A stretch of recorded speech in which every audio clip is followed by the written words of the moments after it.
changing the motor position from low center of gravity to a high center of gravity on a Mst Rmx 2.0 or 3.0, it's easy. What you need is a 7mm to remove your wheel to gain access. You could do it without, but depending on the tools you're using, that might be the better way. You pop the wheel off. You need a 2mm and a 3mm Allen key. So the 3mm is on this side, and that's the one at the end of the top deck joint, which is here. You undo it. It doesn't need to fully come out. You just make sure that it starts sliding out, and you can go back to this side.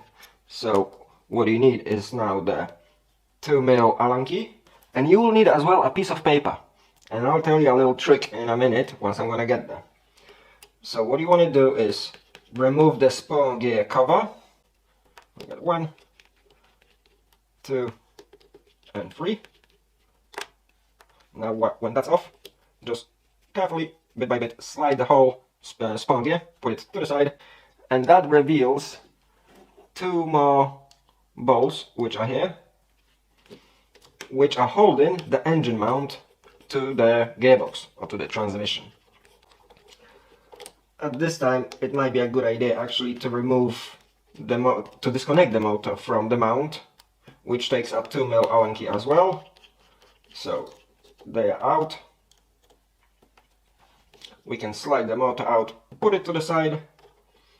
Now, with the 2 bolts out of the way, which are holding the mount to the gearbox, they are a little bit longer compared to the engine ones. Once they are out, the whole engine mount can turn.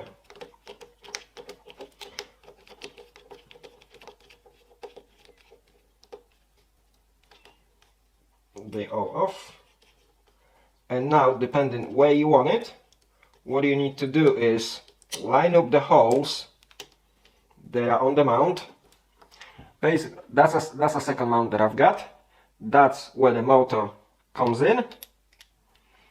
And those are the different adjustment holes that you can use depending on the position of the motor that you want.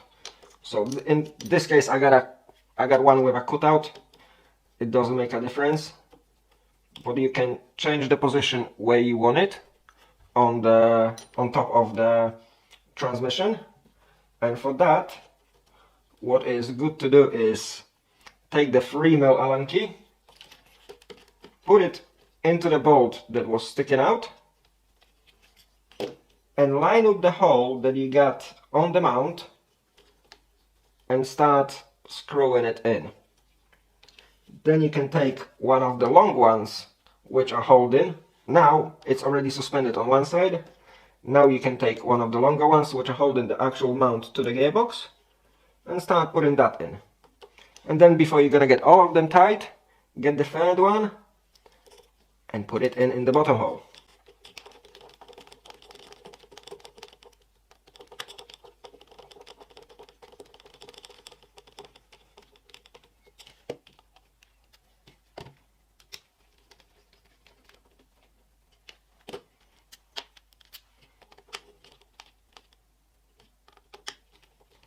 Nip it tight, but don't go overly tight, because remember that you're screwing into plastic and you don't want to strip the threads.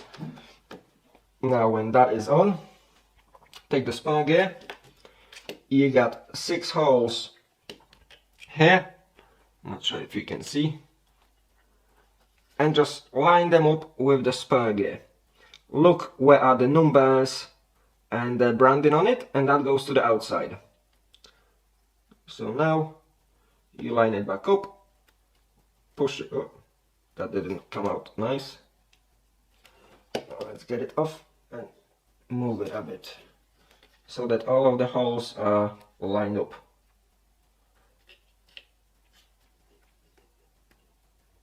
That's better. Now we put the spur gear cover back on, and we screw it back onto it.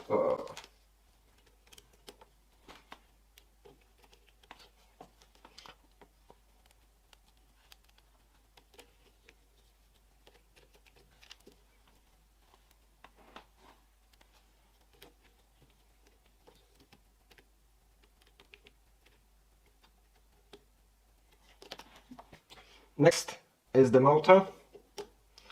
So line up which direction do you want the terminals of the motor to go. And this way, let's say we're gonna go like that. Check out on the front where are the actual holes. Let's say we're gonna go here. Get the first bolt through. Leave it loose. Get the second bolt.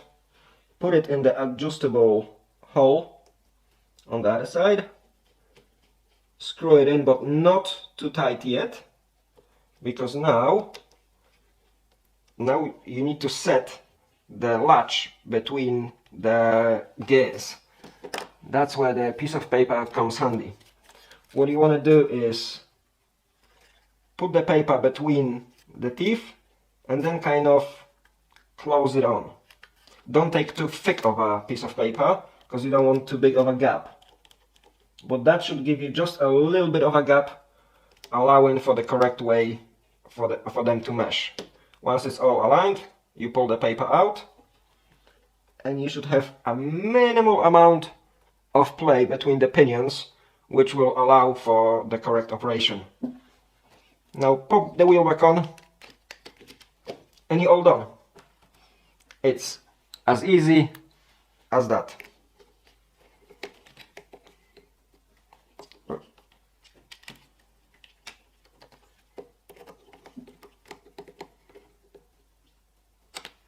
Thanks for watching, and I'll see you on the next one.